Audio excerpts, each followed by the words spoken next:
We're moving gravel today. What are you up to?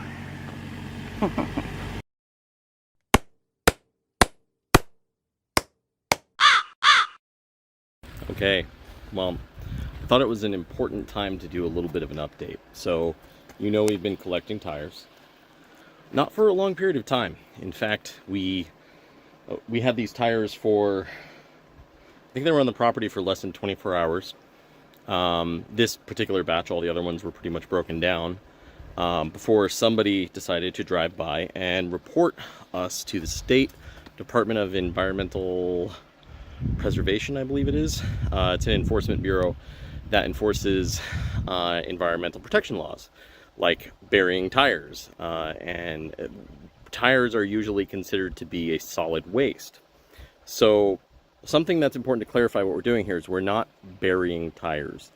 We have listened to a number of engineers, read a number of articles, including one from Purdue University, all about mechanical concrete and how this format of tire use works. So when a tire, like this one here, comes to the property, what I do is I grab my trusty reciprocating saw, and I bring it over to a staging area where I start cutting the sidewall off. Well, and then after I'm done with that, you end up with two things. You end up with these tire-derived chemically inert cylinders. Yes, it's a technical term which an engineer used to explain what a tire post-recycling is considered. Now, the sidewalls, which are a leftover part, will either need to be paid for to be disposed of or recycled, or a lot of times what they'll do is they'll actually chip them up, and they'll become components to playground mats, etc. And we'll figure that part out.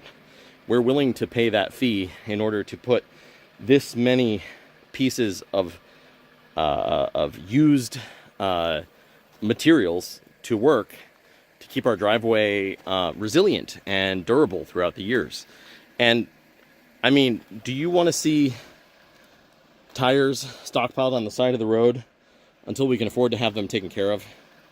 Or would you rather see them turned into a roadway that has already proven its success? It doesn't even have its top cap on yet. That's an upper layer of gravel that's going to be somewhat compacted. And it is a solid, durable driveway. Overall, I think by my current estimates, it'll be in the neighborhood of 250 to 300 tires to complete this section of driveway.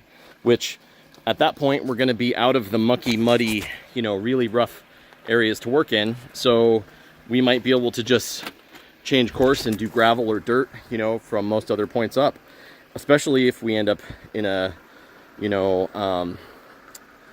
situation with the state where we need to prove the viability of something, despite the overwhelming lack of evidence from people who know way more about this than me, and possibly more about it than their enforcement officers. We are not burying tires. We are not disposing of tires. We are using a product that is no longer needed to recycle it into a usable product, leaving a significantly lower amount of waste to be removed from the site and a durable, long-lasting driveway that will prevent us from having to asphalt using toxic chemicals, or to constantly have a piece of equipment out here grading our driveway on a regular basis, which is a big expense in time and, of course, cash as well. So anyway, a little bit of something that's been going on, and we will probably have many, many updates going forward. So we've got this gravel. We're getting 2 more loads of gravel today because we want to go all the way up there. We are facing eviction, so we need to get out here. We need to get building. What was going to be a yeah, sure, let's try to get out here as soon as we can thing is now a we need to get out here as soon as we can. So building starts in full earnest now.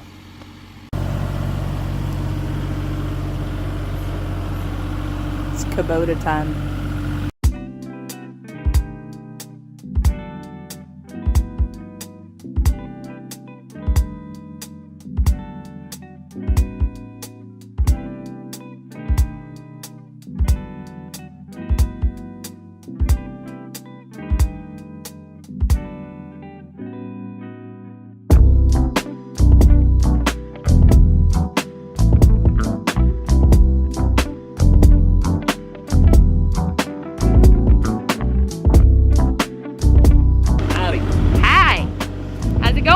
Good. We're getting 2 loads today, yes? Yeah. Yes. So 20 tons.